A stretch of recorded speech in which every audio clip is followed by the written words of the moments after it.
Contrary to popular belief, this episode wasn't a Halloween special. It premiered on February 27, 1998, and it begins with a new kid named Kenny. He asks Topanga for a pencil, but Shawn doesn't like that. Feeney is fed up with Corey and Topanga's breakup being the center of attention in his class, so Feeney threatens to give them all detention if there's one more interruption.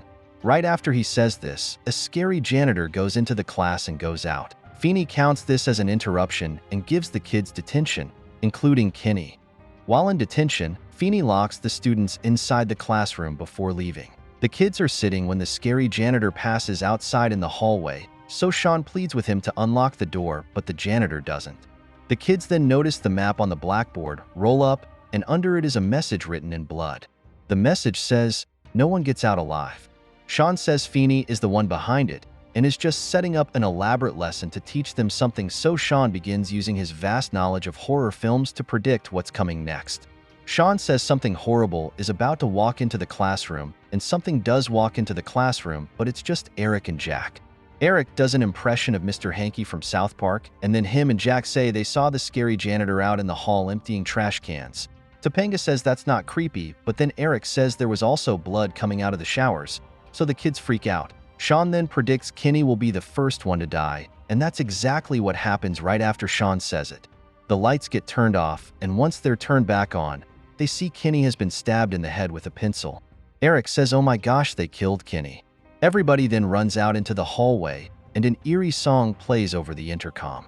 Shawn makes more predictions that become true, and then the kids find a dead Feeney. They all go back into the classroom, and Angela begins wondering if any of them are safe. Shawn explains that virgins never die in horror films, to which Eric and Jack reply saying they're both going to die. Shawn says he will get as sick as you can get without dying, implying he's done everything except actual sex. Corey then thanks Topanga for keeping him alive, and shortly after the boys realize Feeney died, so that must mean he wasn't a virgin. They celebrate in honor of Feeney. Hey! I'll go Feeney! I'll go Feeney! Go, okay! The kids then hear the janitor out in the hallway, but when they go outside, they find him dead. The death of the janitor signifies the end of the last of the obvious suspects. Just like in the cult classic, The Last of the Obvious Suspects. That would mean... The killer is one of us. Dun dun dun! Enough already! Do we upset you? Yes! Upset you enough to kill? Dun dun dun! Dun dun. Eric accidentally volunteers to keep watch in the hallway while everyone hides in the classroom.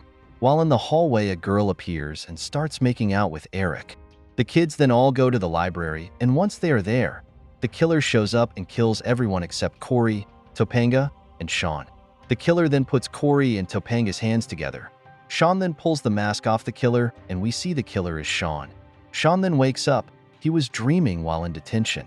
When he wakes up, he sees Kenny. So all of them being detention was real, just not everything else we saw after. Shawn begins telling Corey and Topanga that if they aren't together, then he has nothing to depend on. He reminds Corey and Topanga that they've been together since before he even knew Corey. Mr. Feeney then lets the kids leave detention and go home. In the credits, Feeney is dreaming, and in his dream, Corey with Shawn are the smart ones. It was funny to see Feeney's dream was Corey and Shawn being smart. It's fair to say this episode is very much loved by all the fans. It's a favorite of everybody, and even if it's not a Halloween special, it's still an episode you rewatch on that day. It's pretty scary while it uses horror film tropes. Someone who hasn't watched Boy Meets World could watch this episode and still enjoy it.